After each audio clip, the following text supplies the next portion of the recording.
아니, 국회의원분이 이제 법안 논의를 하면서 지금 이렇게 세금이 올라가 버리면 엄청난 충격이 올 거다. 이거 어떻게 생각하고 있느냐. 정부에 물어보니까 정부에서 하는 답변이 저희가 그 부분에 대해서는 고려하고 있지 않습니다.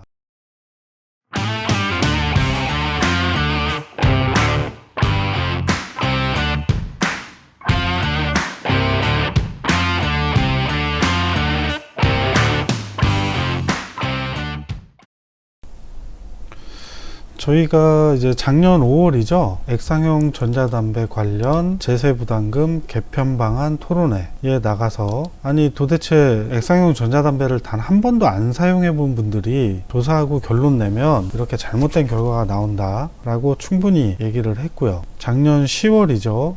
21대 국회 기획재정위원회 국정감사 참고인 출석을 해서 정말 많은 얘기를 했어요. 뭐 기본적으로 우리나라의 액상형 전자담배 세금이 전 세계 1위다. 이거를 조정할 생각을 안 하고 오히려 2배를 올린다라는 거는 정말 잘못된 것이다. 그 실험 결과인 뭐 0.7mm가 200회 흡입이 가능하다라는 거는 말도 안 되는 소리다. 0.8ml의 액상에서 나오는 니코틴 배출량이 권열담배 한 갑과 같다라는 것도 정말 말도 안 되는 소리다. 자, 이런 과정들을 왜 거쳤느냐. 그 국회의원분들에게 이런 부분들이 잘못됐으니 이거를 고쳐 주십시오 라고 설득을 하는 과정이거든요. 결론은 법이고 그 법을 만지는 국회라는 거죠. 자, 그럼 국회의원들은 이러한 활동들로 인해서 어떠한 변화가 있었는지, 또 어떤 분들이 우리의 의견에 귀를 기울여 주시고 공감을 해 주셨는지 지금 회의록을 통해서 안내해 드리도록 하겠습니다. 자, 이 문서는 기획재정위원회 조세소위 회의록이고요. 2020년 11월 20일, 그러니까 저희가 국정감사를 다녀오고 이제 한참 1인 시위를 하고 있는 그 시기입니다. 이 해당 문서가 거의 한 70페이지가 넘어요. 이거를 다 안내드리기는 너무 내용이 길어서 저희가 중간중간에 좀 요약을 해놨습니다. 중요한 부분들. 뭐 다들 아시다시피 이 법안은 정부에서 발의를 했고요. 그러면 이제 국회의 전문위원께서 법안을 검토를 합니다. 그러면 전문위원 송병철 님께서 정부의 법안에 대해서 쭉 설명을 하고 있고요. 자, 기획재정부는 니코틴 용액 0.8ml당 니코틴 배출량이 권련 한 갑과 동일하다는 연구 결과, 그 다음에 흡입 횟수는 니코틴 용액 0.8ml당 200회 흡입이 가능하다는 그런 것을 측정하고 세율 인상안을 마련했다. 한편 전자담배협회 총연합회 측은 현재 시중에서 판매 중인 대표적인 제품 3가지를 대상으로 실험한 결과 니코틴 용액 7ml당 평균 흡입 횟수가 60.3회로 측정. 꽤 큰 차이가 나타나게 되는데 권련 한 갑에 해당하는 적정 흡입량 및 횟수에 대해서는 보다 추가적인 검증된 결과가 필요. 두 연구 결과의 차이가 굉장히 상당히 크다는 말씀이라고 돼 있어요. 그러니까 국회에서 봤을 때도 이 정부에서 얘기하는 것과 저희 업계에서 얘기하는 차이가 너무 크다는 거죠. 자, 여기 또 한 가지, 국내 액상형 전자담배에 대한 산업적 측면도 고려할 필요가 있다. 전자담배 사업자는 2019년 기준으로 수입 판매업자가 81개, 소매업자가 4,365개다. 적은 숫자가 아니죠. 정부가 추진하고 있는 세율 인상은 액상형 전자담배 산업의 성장에 중대한 영향을 미치므로 적정한 세율을 검토할 필요가 있다라는 의견.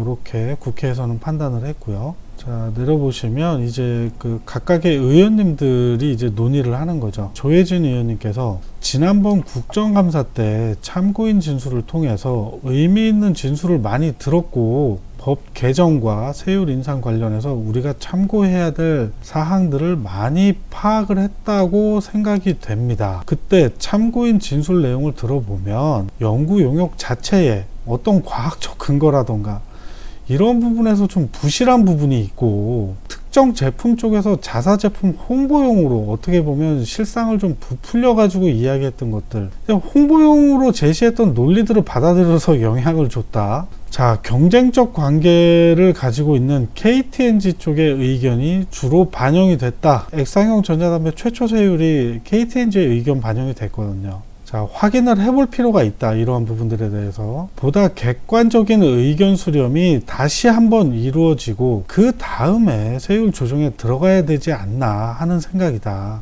2배로 인상이 되면 이 시장이 유지가 되기 어렵고 그 업이 종사자들의 일자리 유지가 되기 어렵다. 종합적으로 검토를 다 해가지고 합리적인 세율로 조정이 이루어져야 된다. 이렇게 말씀을 해주셨어요. 자, 윤희숙 위원님께서도 또 말씀을 해주셨나요?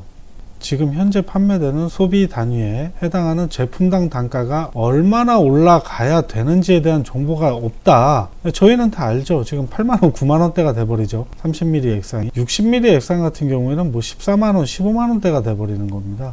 자, 세율 인상으로 인한 충격이 얼마나 되는지를 좀 보고 판단해야 된다.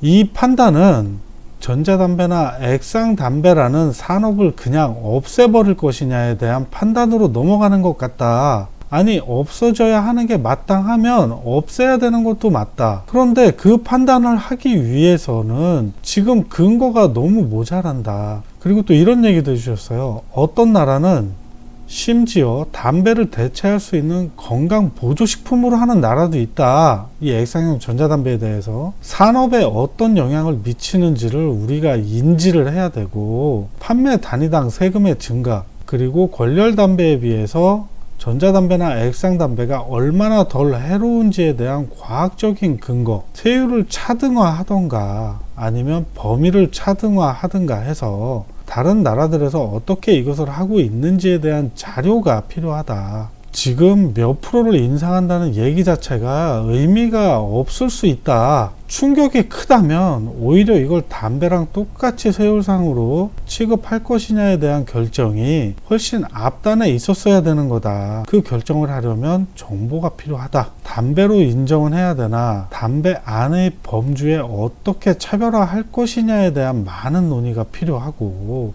의학적인 논의도 필요하고, 상위 수준의 결정의 근거를 가지고 얘기할 필요가 있다. 자, 유경준 의원님께서도 또 말씀을 해주셨어요. 정부에다 물어보는 거죠. 이쪽 산업 자체가 사라질 수도 있는데 그런 부분에 대해서는 지금 어떤 의견을 가지고 계신 거냐 물어봤어요. 그랬더니 기획재정부에서는 이제 또 원론적인 이야기를 계속했습니다. 그러니까 유경준 의원님께서 다시 한번, 아니 그것을 말하는 게 아니고 엄청난 충격이 올 거라고요. 그 부분에 대해서는 어떤 고려가 있느냐 하는 질문이에요. 자, 굉장한 충격이 올 텐데 그 부분에 대해서 질문 드리는 거예요 라고 했더니 기획재정부에서 이렇게 얘기합니다. 저희가 그 부분에 대해서는 고려하고 있지 않습니다.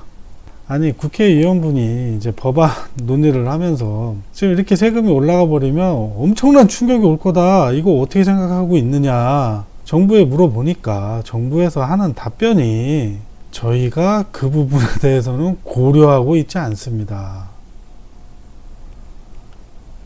참 답답한 기획재정부입니다. 도대체 무슨 생각으로 그 자리에 앉아 있는지. 자, 그러면서 또 이런 얘기를 해요. 기획재정부에서 관련 한갑이 니코틴 용액 0.8mg와 같다고 결론. 지금 이 잘못된 결론 좀 그만 얘기했으면 좋겠습니다. 흡입 횟수를 기준으로 할 때도 관련 한갑과 니코틴 용액 0.83mg가 같다고 결론.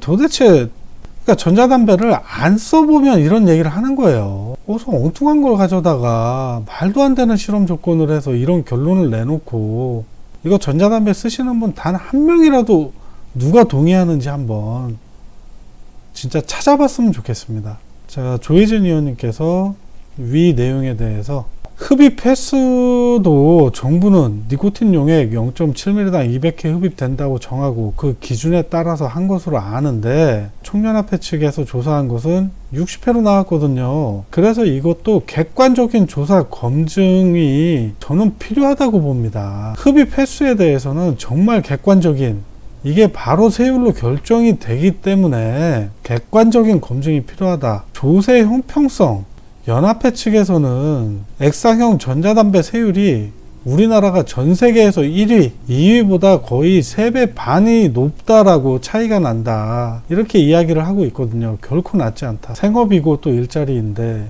이게 소멸된다는 현실적인 문제까지 있다. 저희도 같이 고민하지만 기재부에서 보다 더 진지하게 신중하게 검토하고 결정해야 된다고 생각합니다. 이렇게 말씀을 해주셨어요, 우리 조혜진 의원님께서. 자, 윤희숙 의원님께서 또 이런 말씀을 하세요. 유해성을 세율의 근거로 삼겠다라고 얘기하신 것은 사실은 정반대의 입장에 있는 사람이 할 만한 얘기다. 왜냐하면 유해성 입장에서는 액상형 전자담배 타르가 없어서 발암물질이 현저하게 적다라는 것까지는 동의되고 있다. 그만큼의 유해성이 더 적은 것을 세율에 반영할 것이냐 말 것이냐에 대한 입장이 갈리는 거다. 유해성에 대한 과학적 근거 얼마, 그리고 실제로 세율이나 아니면 제품의 범주를 어떻게 나눌 것인가, 어떻게 취급하는가에 대해서는 나라마다 굉장히 다르기 때문에 그것을 갖다 놓고 얘기를 하자라는 거다. 그래서 저는 이 얘기는 근거가 있어야지 얘기가 된다. 아주 윤희숙 의원님께서 말씀 너무 잘해 주신 것 같아요. 자, 그리고 조혜진 의원님께서 한 번 더 말씀하시죠. 타르, 니코틴, 기타 등등 다른 물질들의 함량, 그 영향, 또 그것에 대한 평가가 논란이 분분하기 때문에 특정한 기관의 결론만 가지고 나머지 주장은 다 배척하는 것도 저는 문제가 있다라고 생각합니다. 그렇죠. 아니, 이거를 어떻게 특정한 기관의 결론만 가지고 결정을 합니까? 업계 이야기도 듣고 또 소비자 이야기도 듣고 타 국가들이 어떻게 하고 있는지 이런 것도 종합적으로 평가를 해야 되는 것이죠. 자, 그러면서 조혜진 의원님께서 마무리를, 세율 결정하는데 도입하느냐 하는 문제는 다시 생각을 해보셔야 된다라고 봅니다. 마무리를 해주셨어요. 고용진 의원님께서 논의가 이것만 하다가 잘못하면 오전 다 지나겠다. 여기 제시된 숫자에 대해서 지난번 이제 국정감사 때 전혀 신뢰할 수 없다 하는 지적들이 있고 하니까 다시 재논의를 하도록 하겠습니다 하고 요 회의가 마무리가 됐습니다.